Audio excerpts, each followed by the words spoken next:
آئیے عمران خان کی سول نافرمانی کی تحریک کے الٹیمیٹم کی طرف. چونکہ ہفتے کے دن کا اختتام ہو گیا ہے، اب اس الٹیمیٹم میں محض ایک دن رہ گیا ہے، بیکاز عمران خان اپنے جو انہوں نے ٹویٹس کیے تھے 19 تاریخ کو، اس میں وہ کہہ چکے ہیں کہ اگر سنڈے کے دن کے اختتام تک ہمارے دو مطالبات، جس میں جوڈیشل کمیشنز ہیں مئی 9 2023 کے حوالے سے، 26 نومبر 2024 کے حوالے سے، اور ہمارے جن قیدیوں کو پکڑا ہوا ہے جو انڈر ٹرائل ہیں ان کو آپ نے رہا نہ کیا، تو پھر ہم سول نافرمانی کی تحریک جو ہے وہ لانچ کریں گے. اور سول نافرمانی کی تحریک میں پہلے سلسلے میں جو پاکستانی ڈائسپوراز ہیں ان سے ہم استدعا کریں گے، ریکویسٹ کریں گے کہ پاکستان ریمیٹنسز نہ بھیجیں یا اس میں کمی کر دیں.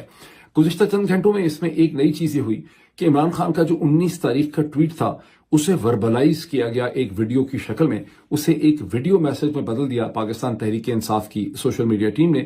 اور آپ پاکستان تحریک انصاف کا جو یوٹیوب چینل ہے اس کے اوپر اسے آپ سن سکتے ہیں. حکومت سے دو مطالبات کیے تھے. نمبر 1 انڈر ٹرائل سیاسی قیدیوں کی رہائی، اور نمبر 2 9 مئی اور 26 نومبر کے واقعات کی شفاف تحقیقات کے لیے جوڈیشل کمیشن کا قیام. یہ دونوں مطالبات جائز ہیں، اور اگر حکومت ان پر اتوار کے روز تک کوئی عمل درآمد نہیں کرتی تو سول نافرمانی کی تحریک کے پہلے مرحلے ترسیلات زر کے بائیکاٹ کا آغاز کر دیا جائے گا. But what is civil disobedience? کیا کبھی آپ لوگوں نے اپنے آپ سے یہ سوال پوچھا ہے کہ یہ سول ڈس اوبیڈینس، سول نافرمانی آخر چیز ہے کیا، اور یہ تصور کہاں سے رہا ہے؟ تو میں آپ کو بتاتا ہوں کہ 19ویں صدی کے ایک امریکن پولیٹیکل فلاسفر، رائٹر اور پوئٹ تھے جن کا نام غالباً ہنری ڈیوڈ تھورو یا ڈیوڈ ہنری تھورو تھا، جنہوں نے 19ویں صدی کے درمیان میں اپنے خیالات کو ایک مضمون میں انہوں نے پریزنٹ کیا جو 1849 میں یہ مضمون جب پہلی دفعہ پبلش ہوا 18 پیج کا مضمون تھا. تو اس وقت یہ مضمون جو ہے اس کا نام سول ڈس اوبیڈینس نہیں تھا. ان کی وفات کے بعد 1860s میں اس کے لیے لفظ سول ڈس اوبیڈینس کا لفظ جو ہے استعمال کیا گیا. اس وقت ان کا مضمون یہ کہتا تھا کہ اگر آپ کی حکومت انجسٹ ہو، غلط فیصلے کرے، ظلم کر رہی ہو، تو یہ شہری کا فرض ہے کہ وہ ہر طرح سے، پیسو طرح سے، جس طرح سے بھی اس حکومت کو ریزسٹ کرے، اس کے خلاف وائلنس نہ کرے، لیکن ادروائز جس طرح سے بھی ممکن ہے اس حکومت کے جو انجسٹ اقدامات ہیں، جو ناانصافی وہ حکومت کر رہی ہے، جو ظلم کر رہی ہے، اس کا راستہ روکے شہری. یہ اس کی مورل، اخلاقی ذمہ داری ہے. پاکستان میں تو ابھی تک کسی کو اس چیز کا خیال جو ہے بہرحال نہیں آیا.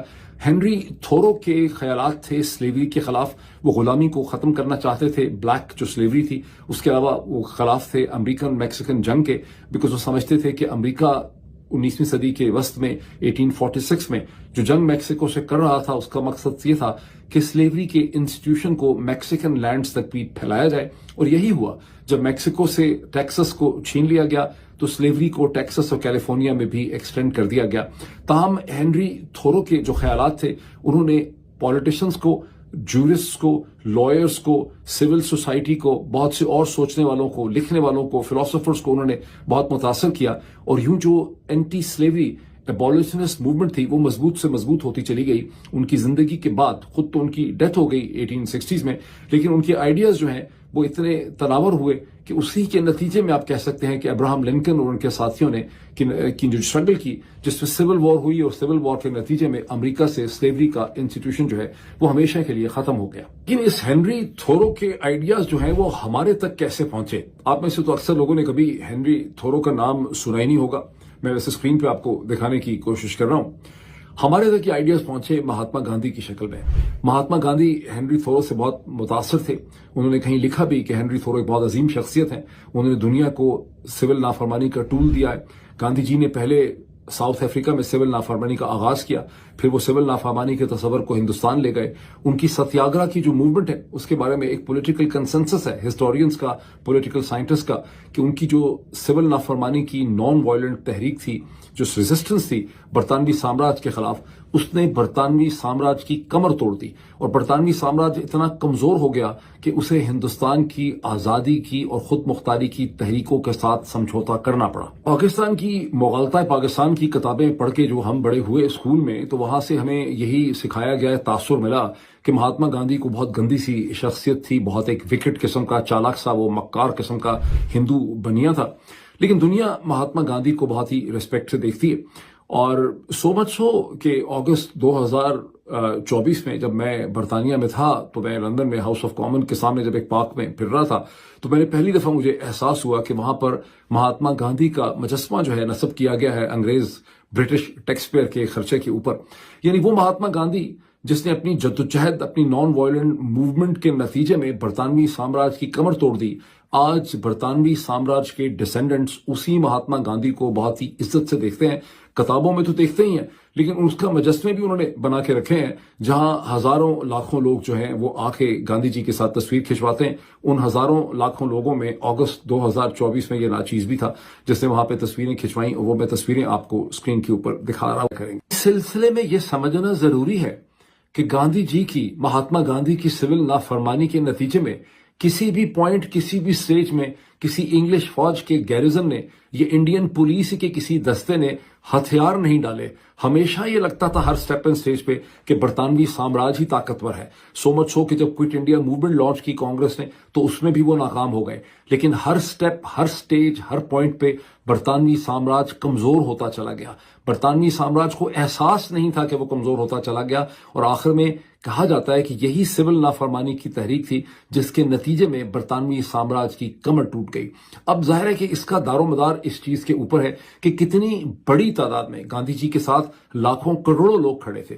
پاکستان کے اندر سول نافرمانی کی تحریک کی کامیابی، جس کی بہت سے سٹیپس اینڈ سٹیجز ہو سکتے ہیں، میں اگلے آنے والے ویلاگز میں اس کا تذکرہ کروں گا. اس کا دار و مدار اس چیز پہ ہے کہ کتنی بڑی تعداد میں پاکستانی اور پاکستانی ڈائسپوراز اندر سے اس کے اوپر یقین رکھتے ہیں. اگر سول نافرمانی صرف ڈاکٹر معید پیرزادہ، صابر شاکر، شہباز گل، وجاہت، سعید خان اور حیدر مہدی اور چند اور لوگ ہی کر رہے ہیں تو پھر تو ایسی سول نافرمانی شاید بہت دور نہ جا سکے. لیکن مجھے امید ہے کہ جب بھی اس کا آغاز ہوگا بہت بڑی تعداد میں لوگ اس کے اوپر اپنا یقین جو ہے وہ شو کریں گے. ہمارے بیچارے بلاول زرداری صاحب نے ایک دفعہ ایک بڑا فینٹاسٹک قسم کا جملہ بولا تھا کہ democracy is the best revenge.